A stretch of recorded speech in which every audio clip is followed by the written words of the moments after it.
In this video, I'm gonna show you guys how to make images look dramatic on Snapseed.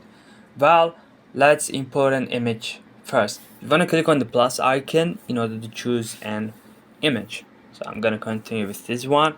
And now what we're gonna do is we wanna click on the tools option located at the bottom, and then we wanna find the drama option. It's located right here. So we got a bunch of options. I think 1 2 3 4 5 6 7 options to choose from, 7 different presets.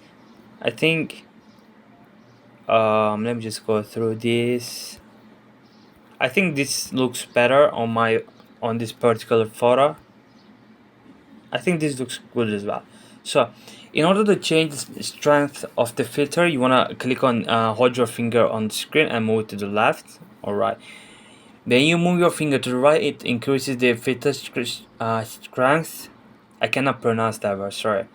When you move it to the left, it decreases the filter strength. So this is how you make images look dramatic on Snapseed, guys. Like and subscribe if you found this video helpful.